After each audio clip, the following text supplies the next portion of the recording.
Hi, everybody, and welcome this morning to our amazing interview with Jacqui Sheppard. I have had the pleasure of knowing Jacqui now for the past 6 or nearly 7 years, I think, and you've been such an instrumental person in my life and in my health journey, and I'm so grateful to have you in my world.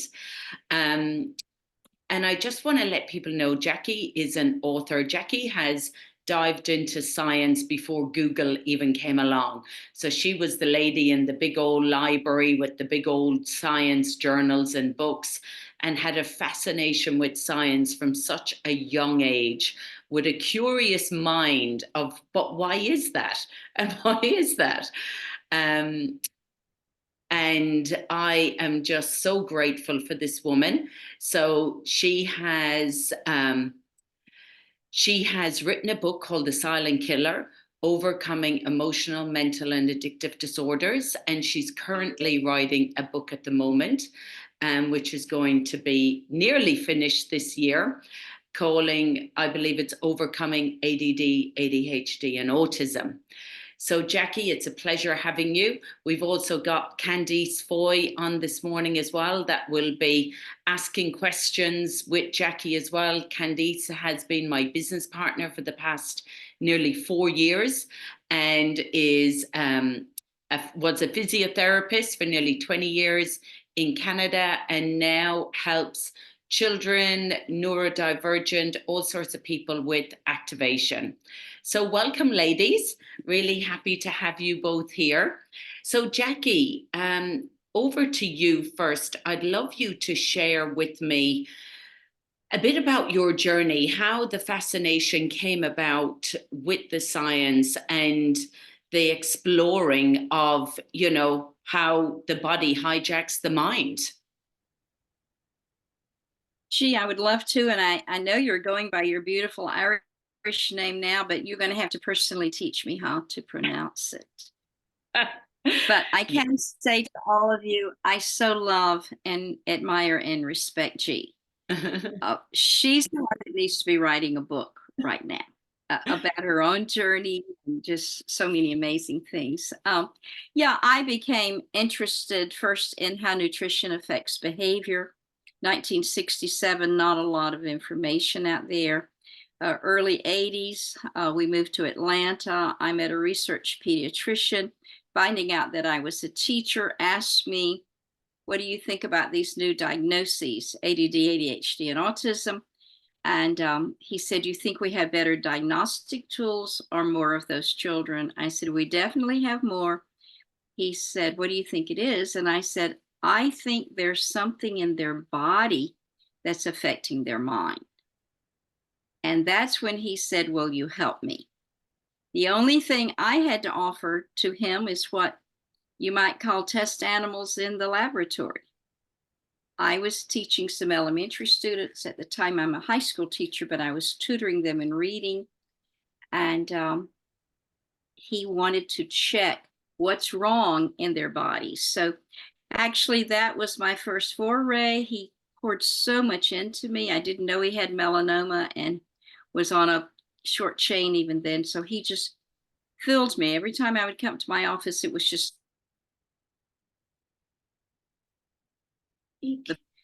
as he taught me about the metabolic test. And he is the one that taught me about free radicals. So that was my first. So he taught you about free radicals. Yes, it wasn't even called oxidative stress then.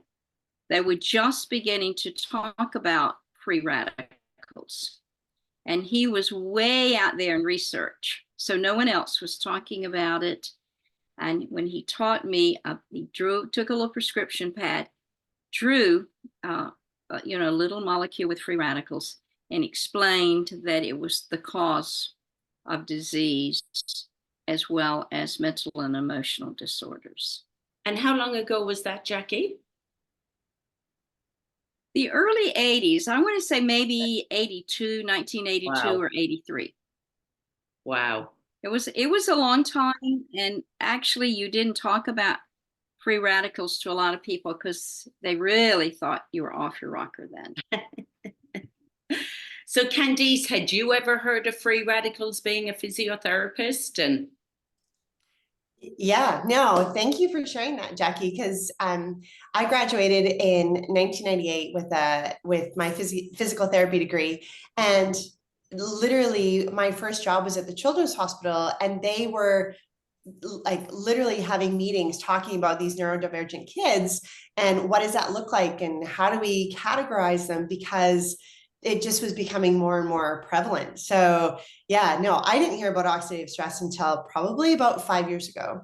And I've been a physio for a few years. So yeah, so I'm super excited to hear more, Jacqui, of what you've actually just unpacked. Like, what was your journey from, hearing about these free radicals, being around kids, and how did you integrate them, right? Like, how did you actually navigate understanding, and then what did you see out of that? Well, you're going to have to buy my book. I have I'm it. going to go ahead and we've tell read you. it. I've read it. I've given it out. I bought The it. one that I'm writing. The one that I'm writing. But yes, Simon talks about it too. What happened was when he explained that free radicals are the cause of disease, that as they begin to penetrate the membrane of another molecule, this causes a chain reaction. Wherever the chain reaction is where you'll have the disease, heart, liver, spleen, whatever. And he began to say, see, he was suspecting that the free radicals in these children was causing the inflammation and what we call congestion in their brain. That this is something was wrong, it wasn't working properly in their neuromuscular development and all development. And so that's pretty much where we were going. But actually, it was not till 1985 that the word oxidative stress was coined. Until then, they called it free radical damage. But then they shifted the definition a little bit. We all have free radicals. If you're breathing oxygen, you have free radicals, and you want some. But what you don't want is for the radicals to get high and your antioxidant enzymes go low. That happens in aging. That's why at the very beginning, this was linked to aging. It was probably a few years before they linked it to ADD, ADHD, and autism. I think around the same year, 1985, they started doing blood tests. Right at this point, in at least in America, they were testing them for everything. And so when they were testing them, they found unusually high amounts of free radicals in their bodies, like you would find in someone with Parkinson's, for example. They also found, they were like, okay, if they've got high free radicals, do they have low antioxidant production? And of course, you can go in and read these studies. As soon as they started checking them for low antioxidant production, such as glutathione, superoxide dismutase, catalase, there it was. Children who should have barely measurable oxidative stress, high oxidative stress, low production of antioxidant enzymes, like maybe someone old. Wow. So how did you then, I mean, you came across, I'd love to hear your story of how you came across activation, NRF2. I know you were in your late 60s, wasn't it, at the time when you actually came across this? So up to then, you were kind of just thinking, how are we going to increase their glutathione production? What are we going to do to try and help people get more up their antioxidants so that you can level out their oxidative stress? Well, it kept me up at night. We did all sorts of metabolic. After Dr. Murray's death, I became close friends with some multifunctional doctors, asking the same question: what's wrong with these kids? By then, because I'm also a counselor, though, I was asking the same question because we were finding people who were depressed all happy, go to bed, get up the next day, and clinically wanted to pull the covers over their head. And they didn't have trauma. And we were also going through all of the new drugs that we were getting. And so I was watching so much over here in the counseling world, and a lot of that is in silent takeover. But over here in the academic world, I was having to hold my ground with there's something wrong in their body. You think it's their attitude. You think it's their poor parenting. You think it's because of the problems in the world. I'm telling you, there's something wrong in their body. As we tested vitamins and minerals, we found things that were wrong. We found fatty acids, amino acids imbalanced, neurotransmitters were all over the page. So we knew that this was, and when I say we, it's mainly me doing research. My kids say that after I got a computer with Google, I became a monkey with a machine gun, because I could get into all sorts of studies I'd not been able to get into before. And there is where I really began to go, wait a minute, high oxidative stress, low production of antioxidant enzymes, but the antioxidants, and you could probably name a dozen yourself, they did not show up in a blood test that they were working. So every new antioxidant that came out, I'd usually say, try it, but I never saw any. I saw maybe this much results. We'd, maybe get their vitamins and minerals sorted and put them on antioxidant and everything. And if their mother could get those pills down their throat, we could see this much improvement. So by the time that we moved out to Kansas City, I had quit. I don't charge, so I had quit telling people what I do, because actually I didn't feel like I had an answer. You see, and the important thing, if you take nothing else away from this program, I want you to take this away. If there's something that is so irregular in the body, it's going to affect the mind. So I kept trying on my own to figure out, what could we do? And I basically come to the end of the road. Also, just as was mentioned, I had developed short-term memory. Early stage dementia runs in our family. So from about 62 to 65, I began resigning everything I was doing, closed my private school, did everything, because I knew what I had. Wow. And because I had watched family members with it, I knew I was walking into a dark tunnel and there would be no light at the end of the tunnel. So I was doing a lot of praying, Lord, don't let me lose my mind. And I believe the reason that I was one of the first people in America to hear about NRF2 activation, we didn't call it that then, and start using it, was the answer to that prayer. If some of you have heard me talk before, my chiropractor told me University of Colorado has developed an all-natural pill that's in research at a university for ADD, ADHD, and autism. And she said, I've got an investigative report. If you can, do you want to come to the office and see it? I remember I was barefooted, wearing jeans and a t-shirt, and I don't usually go out in public like that. And I said, on my way, and I grabbed some shoes. I didn't dare to hope that an all-natural product could potentially replace the medicines that I hate that they put these kids on. So that's as simple as it happened. I watched the ABC primetime investigative report. I said to her, there's not a pill like this in the world. Because I knew had there been one, I would have found it. I started taking it. And you know my story. Within 6 months, my brain was back.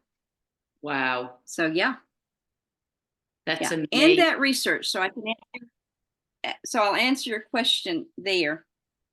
I realized, okay, this is causing my body to make more antioxidant enzymes, such as superoxide dismutase, whose job it is, your body's production of it, can eliminate 1 million free radicals, every second, 24 hours a day.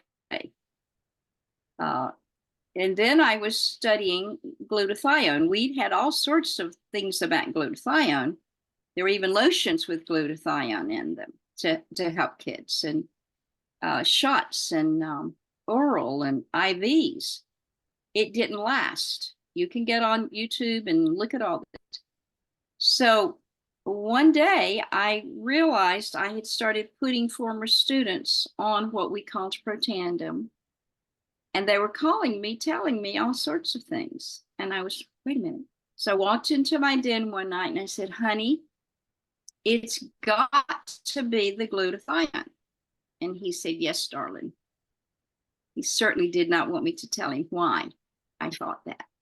That same year, and this is so important, Dr. Martha Herbert, who I have so much respect for, she's probably the top scientist and doctor in America. She's at Harvard in the field of ADD, ADHD, and autism.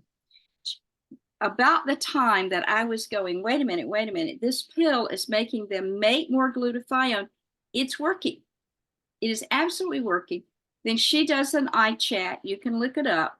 She will say in the eye chat, I am now convinced that low production of glutathione is the link to ADD, ADHD, and autism. In fact, she says, I'm so convinced I'm going to get a glutathione t-shirt. Wow. So it was as simple as that. Then it was 2010 that we found out we didn't have a super antioxidant. We found out that we had an activator for a signaling molecule whose job it's docked in every cell of your body. Its job is to go into the nucleus of the cell, find the damaged DNA, get the message to the survival genes so that the survival genes will tell the body, make more of these antioxidant enzymes. But it has to be activated. And for us to have what we have, even if we didn't have the rest of our stunningly amazing products, to have what we have, that this little 5-herb synergistic pill can fit in those receptors and activate every cell in your body, do a computer check of every cell in your body, and then message the survival genes. And then as that glutathione starts being made, your own glutathione being made by your own cells, all sorts of things are going to change in your body. It's going to help you drop heavy metals. It's going to hand the heavy metals like lead, for example, over to catalase to get it out of the body. It's going to help you get rid of toxic chemicals. So it's going to drop the inflammation in your brain, in your child's brain, your dog's brain, it doesn't matter, your horse's brain. It's going to drop it significantly. Wow. Candice, how would you have felt if you had known about all of this when you were actually treating children as a physiotherapist? It's just incredible. And to hear you explain it, Jacqui, is you make it so simple. I could just listen to you all day share about it. You just make it sound, it's just so obvious. And other health professionals that I've talked to over the last 3.5 years literally say this is their moral responsibility to let people know we can tap into this. And I think the way that you articulated that so clearly, there's no hype, there's no mystery. It's just so clear clinically what is happening in the brains of those who are struggling to what we can literally flip a switch and turn on how God's created our bodies to function, right? So just incredible to hear you say that. Well, I want to say to the 56 people who are listening, one, I'm honored that you would take this time, and at 8 o'clock in the morning, you're really having some activation, or you wouldn't be able to listen and learn. I want you to know this. You're probably interested in mental, emotional, or addictive disorders, or you're interested in learning and behavior problems because you know somebody or love somebody. Just do the little shake in your head if this is true. Okay, you have something that can change their life. I just got off of a long call this morning explaining, because we're taking this many things, let's drop the bad guys first. So Candace, yeah, I have a daughter-in-law who's just finished a degree in neuro something therapy. I say the same thing, whether it's whatever kind of therapy it is, I want you to do it all, but get the landscape of the body corrected first. Mm-hmm. You see, if you've got a left hemisphere and a right hemisphere that's doing this instead of this, let's do that first. Let's get this settled. Glutathione is your best friend for doing it. Glutathione is going to be your best friend for brain injuries, traumatic brain injuries. That's what heals the brain. It's going to not only get rid of the cellular debris while you're sleeping, it's going to start healing. And when we're getting this working, how long is it going to take? I think it usually takes 3 weeks to 6 months in a child. In an adult, I was on with an 80-something-old this morning, and I had to tell them, you're probably looking at 6 or 7 months. But once you get that body functioning, once you get the gut corrected, you're going to the neurotransmitters, as you know, the serotonin, the dopamine, the norepinephrine, everything made in the gut.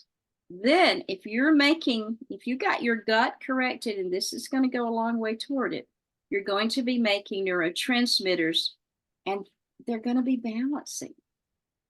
Yes. So we see that improvement with mental and emotional addictive disorders. I was hoping that Mary, the administrator of an addictive study we did in Minnesota, was going to be able to be on this evening. We put 24 drug addicts on just NRF2 activation, nothing else. And we put them on for 6 months. Out of the 24, 16 completed the study. They all reported that they had quit craving. Amazing. Amazing, Yeah. Jacqui. I would love to touch on just before, because I know that we want to be prevalent to your time and we want to try and get a couple of Q&As and things like that. What's your thoughts on the Axio? You know, we try and do that a lot with children as well, maybe like that they have the Axio drink with the Protandim. What's your thoughts on Axio?